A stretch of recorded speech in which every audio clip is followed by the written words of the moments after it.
Hello and welcome back to my channel. Jacob Payton here, and today I'm going to be talking about Sharpe's Fortress, which is by far my all-time favorite Richard Sharpe novel so far. Once again, if you pay attention to the last video, I am still about partway through. I do believe it is book 12.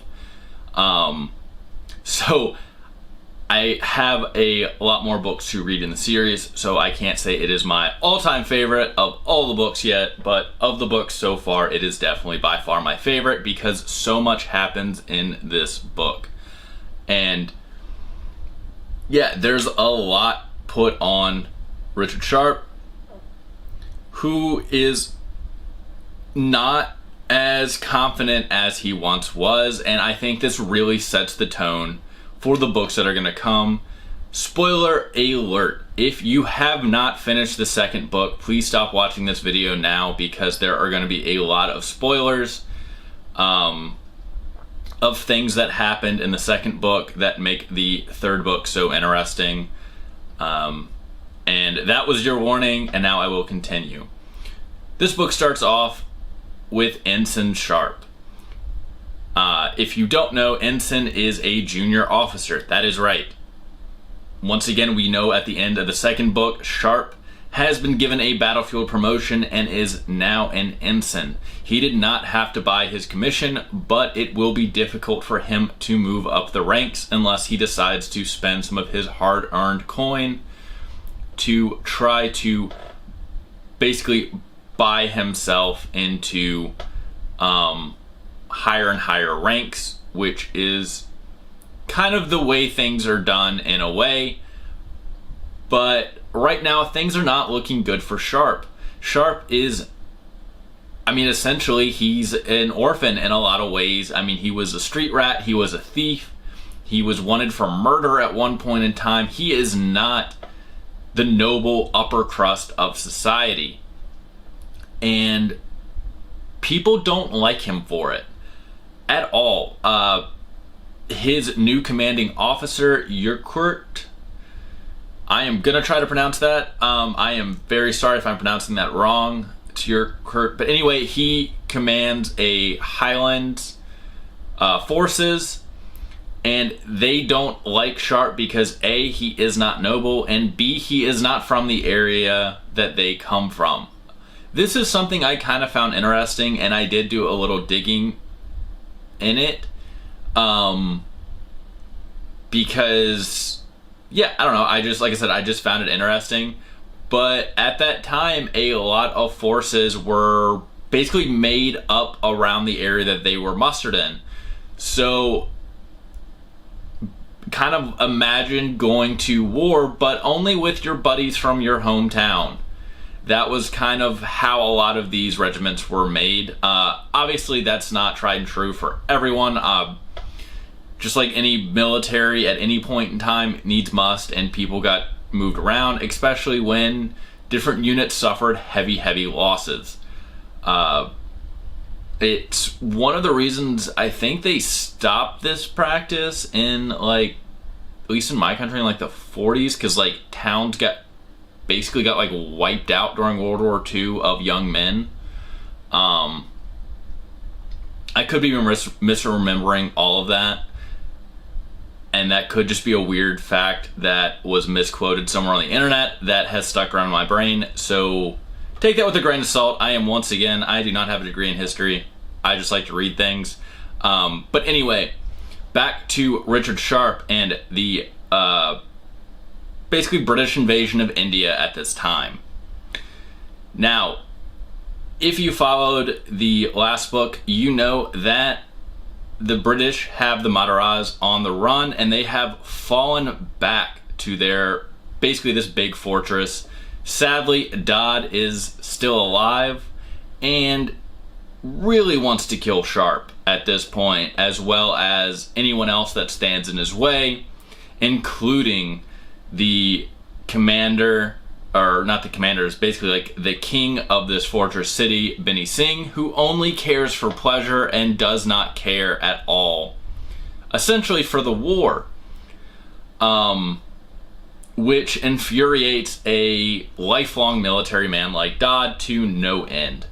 because once again, Dodd knows that there is a chance they might lose this, but also sieges, as we've seen in the first book, are bloody and vicious, and even if someone attacks with overwhelming might, there is a chance that their entire army will be broken by attempting to siege, especially this place, as it is a fortress that has never fallen.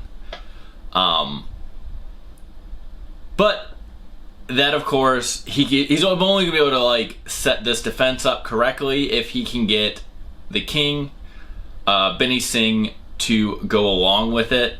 And apparently this particular king, probably much like a lot of kings throughout history and during that time when so much falls on one person, you don't exactly know what their mental stability is going to be. And he believes more in omens and fortune tellers than he does his commanders and cabinet. So obviously Dodd is not liking that. And of course, what would Richard Sharpe be if he didn't have multiple enemies at once? Because in this book, we once again have Obadiah Hawkswell still roaming around. Of course, he is in charge of a baggage train. And that is where Richard Sharpe gets sent. He is being sent to help sort out the baggage train because his commander basically says, hey, look, the men aren't going to respect you. And if you aren't going to sell your commission, then I will simply move you to this new rifle regiment, the 95th Rifles, that no one really thinks is going to work out, but it's a weird unit, so perhaps they will somewhat respect a man who came up from the ranks. And if not, you will toil away and, you know, basically you'll just kind of live out your commission somewhere far away from me and I won't have to deal with you. Which is kind of also a trope that follows through, I think, a lot of the Richard Sharpe books, right? We have a lot of upper crust officers that really don't know what to do with him, and at other times don't like the fact that he's very good at his job, because if you think about it, it kind of flies in the face of what everyone believes at society at that time, or at least is the popular belief of society at that time, because they even mention a lot in the books that it's not only the officers who look down on men that come up in the ranks, it is the men in the ranks themselves. It's the sergeants and the privates that also don't trust, for the most part, officers that come up that way, because there is a popular belief, I guess, of officers of, you know, these noble sons being smarter than the men that come up through the ranks, right? They're smarter, they're just better, and because they're better, they're gonna be able to lead them better, right? I mean, it doesn't make sense to me, but it makes sense, I guess, to them at that time, and that is a criticism that Richard Sharpe faces through a lot of the books. He does gain the trust of a lot of officers for his bravery in battle. But I think it's interesting to see, you know, the things that Richard Sharpe really fights over in this book and even later in the series. It's not so much just enemies. A lot of the things that actually take him down all the time are his own insecurities, right? I mean, Richard Sharpe is a man that's constantly getting in his own way because he's insecure over women and he's insecure over basically his job title. I mean, he doesn't really know how to lead for a couple of the books. I mean, this one included. I mean, he knows how to lead in battle, but his soft skills aren't really there, and that's kind of interesting to watch happen. And I think a lot of the fact that his soft skills aren't there when it comes to interacting with, you know, the other men and other soldiers, it's not even so much as him not making an attempt. A lot of it, I think, stems from the fact that he's insecure in his own title and his own abilities. And that definitely comes out in other books. I mean, he, especially in this book and a couple of the books to come, I mean, he's very much a fake it till you make it officer. It is kind of interesting to think about the fact that at this time there wasn't like a officer candidate school or something like that. I mean, he was literally just given the title and, all right, man, I hope you can figure this out, and please don't get everybody killed that I put under your command. So yeah, that's pretty interesting to see. And I did get very excited about the 95th Rifle Company because they sounded very interesting.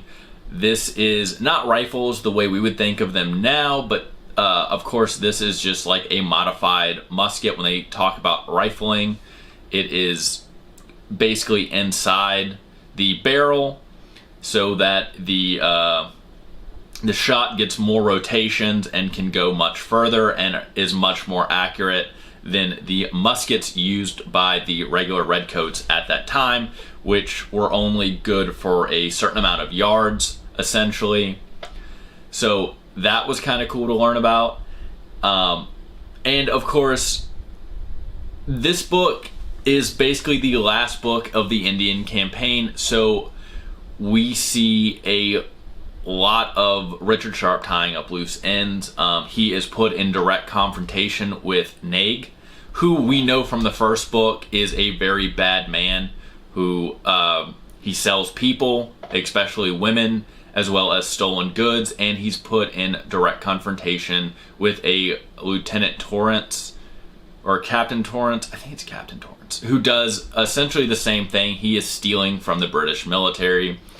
I will not spoil how all these confrontations end. I will just say that the end of the book is by far one of, I think, the most climactic endings so far to Richard Sharpe book. Once again, I absolutely loved this book. This book is my favorite. If you are not reading this series, definitely stop watching these videos and start reading this series and then follow along. Let me know what your favorite Richard Sharpe book is in the comments, and also let me know how much you liked or didn't like this entry into the series. And join me next time when I talk about, I do believe book 4 is Sharpe's Trafalgar, which I'm sure I just brutally messed up with a mispronunciation, so I do apologize. But until next time, please like and subscribe, and I will see you guys later.